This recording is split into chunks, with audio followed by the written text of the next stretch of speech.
औरंगाबाद वटवा में अखिल भारतीय श्रमिक सम्मान यात्रा को लेकर श्रमिक संवाद में कई श्रमिकों के बने संगठन यूनियनों ने एक साथ जुड़कर अपने श्रमिक महिला पुरुषों के लिए वर्किंग पीपल्स कोलिशन भारत भर में अनौपचारिक श्रम के मुद्दों का समर्थन करने वाले विविध संगठनों का एक स्वतंत्र मंच बना।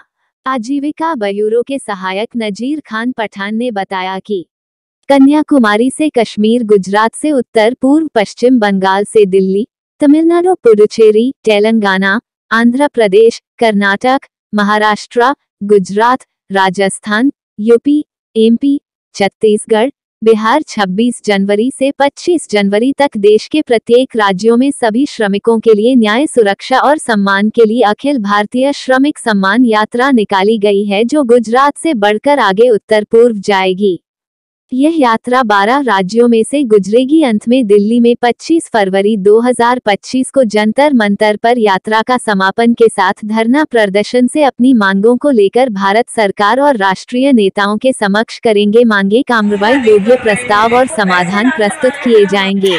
तो काम की जगह सुरक्षित हो, और काम की जगह सुरक्षित हो इसमें सबका फायदा है। अगर कामगार सुरक्षित है तो काम भी बेहतर कर सकेगा। तो ये बात मालिकों को भी समझने की ज़रूरत है और ये बात सरकार को भी समझने की ज़रूरत है।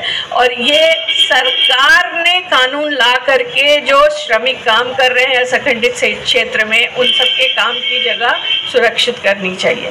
इससे ही जुड़ी हुई बात है। हम बोल रहे हैं रास्ते पे जो काम करते हैं श्रमिक, उनको क्योंकि अभी हमारा पूरे धरती का जो तापमान है 1.5 डिग्री से बढ़ गया है, तो इस 1.5 डिग्री से बढ़ा है तो फरवरी में इससे पहले इतनी गर्मी आपने कभी महसूस नहीं की होगी। ये शायद दूसरा साल है आप इस तरह की गर्मी महसूस कर रहे हैं। तो आप सोचिए कि आपका मई जून में क्या होगा, उन औरत महिलाओं का क्या होगा जो एक घर से दूसरे घर काम करने जाती हैं, उन भाइयों का क्या होगा जो रेडी लगाते हैं, रेडी पटरी पे काम करते हैं, उन भाइयों और बहनों का क्या होगा जो कामगार श्रमिक है, जो कंस्ट्रक्शन साइट्स पे काम कर रहे हैं, या उन भाइयों का क्या होगा, बहनों का क्या होगा जो टिन पतरे के घर में रह रहे हैं, और या फिर वो फैक्ट्री में भी, अगर एमएसएमई में भी काम कर रहे हैं जहाँ बॉयलर्स हैं, जहाँ पे भट्टियाँ चलती हैं, उनका भी क्या होगा।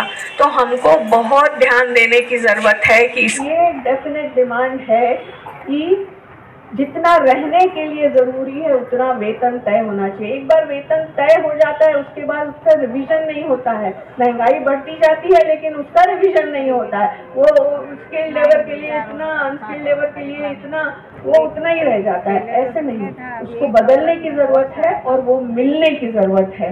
हाँ, मेरा नाम विपुल पांड्या, सेक्रेटरी बांधकाम मजदूर असंगठित श्रमिक आज जो ये यात्रा यहाँ आई है वो वर्किंग पीपल कोऑर्डिनेशन, जो पूरे भारत देश के एक नेटवर्क है जो देश के संगठित और असंगठित मजदूरों और कामगारों के आंदोलन के साथ जुड़ा हुआ है। ये यात्रा का नाम अखिल भारत श्रमिक सम्मान यात्रा। ये यात्रा इसलिए इस तारीख को बहुत बड़ा 25 फरवरी को बहुत बड़ा जंतर मंतर पे धरना का कार्यक्रम है। वहाँ हमारी जो 10 मांग है वो हम जो भारत सरकार को हम सबमिट करेंगे और आह्वान करेंगे। अब बहुत हो गया, अब मजदूरों के लिए अब तो कुछ करना ही पड़ेगा, क्योंकि अब ये भी है अभी 4 लेबर कोड आ रहा है अप्रैल में, तो इससे तो और भी मजदूर की हालत खराब हो जाएगी। तो हम चाहते हैं इस देश में मजदूरों का बहुत बड़ा रोल है और उसको भी उनका न्याय सम्मान मिलना चाहिए।